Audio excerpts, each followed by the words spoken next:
मध्य प्रदेश की दतिया विधानसभा सीट पर हुए उपचुनाव के नतीजों ने हर किसी को हैरान कर दिया। दतिया उपचुनाव में कांग्रेस की जीत ने प्रदेश की राजनीति में बड़ा संदेश दिया है। भाजपा ने मुख्यमंत्री डॉक्टर मोहन यादव, केंद्रीय मंत्री ज्योतिरादित्य सिंधिया और कई दिग्गज नेताओं के साथ पूरी ताकत झोंक दी, लेकिन कांग्रेस ने मजबूत संगठन, सटीक रणनीति और स्थानीय समीकरणों के दम पर जीत दर्ज कर ली।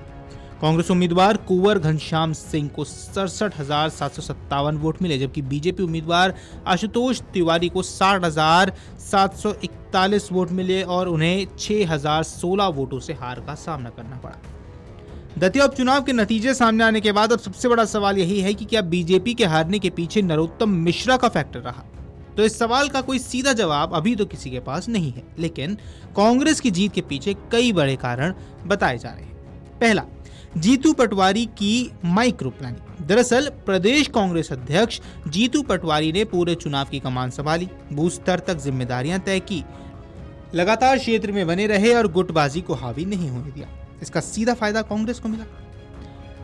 दूसरा, एकजुट कांग्रेस, साथ दिखे बड़े नेता। दरअसल दिग्विजय सिंह, उमंग सिंगार, जयवर्धन सिंह, हेमंत कटारे समेत सभी बड़े नेता एक मंच पर नजर आए।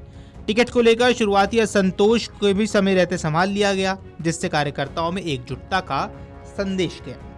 तीसरा, स्थानीय चेहरा और मजबूत उम्मीदवार। कांग्रेस ने आंतरिक सर्वे के आधार पर घनश्याम सिंह पर दाव लगाया।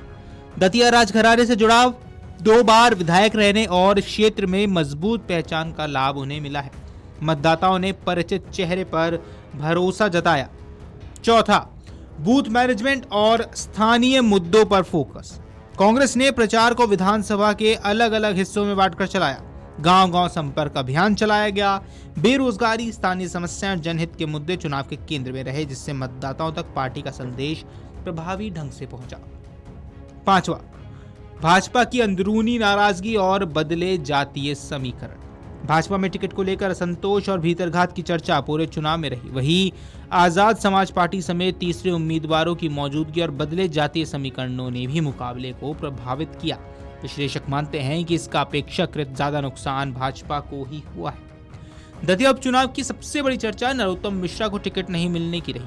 बीजेपी ने उनकी जगह पहली बार चुनाव लड़ रहे आशुतोष तिवारी को उम्मीदवार बनाया था। टिकट घोषित होने के बाद स्थानीय स्तर पर विरोध और नाराजगी की खूब खबरें सामने आई। यही नहीं, चुनाव प्रचार के दौरान नरोत्तम मिश्रा का भावुक होना भी चर्चा का विषय बना हुआ था। कहा जा रहा है कि चुनाव के दौरान बीजेपी की स्थानीय संगठन पूरी तरह एकजुट नजर नहीं आया और कई जगह कार्यकर्ताओं की नाराजगी और अंदरूनी खींचतान की चर्चा होती रही। आपको बता दें, दतिया का जनादेश केवल एक उपचुनाव का परिणाम नहीं माना जा रहा है, बल्कि इसे 2028 विधानसभा चुनाव से पहले कांग्रेस के लिए मनोबल बढ़ाने वाले संकेत के रूप में भी माना जा रहा है। वहीं भाजपा के लिए संदेश है कि बड़े चेहरों के साथ साथ मजबूत संगठन, स्थानीय नेतृत्व और बूथ स्तर की तैयारी भी जीत की सबसे बड़ी कुंजी है। राजनीतिक विश्लेषकों का मानना है कि चुनाव सिर्फ बड़े नेताओं की सभाओं से नहीं जीते जाते। बूथ स्तर पर मजबूत संगठन और कार्यकर्ताओं का उत्साह भी उतना ही जरूरी होता है। दतिया में यही कड़ी कमजोर दिखाई दी, जिसका फायदा कांग्रेस को भी मिला है। Video desk अमरुजाला.com।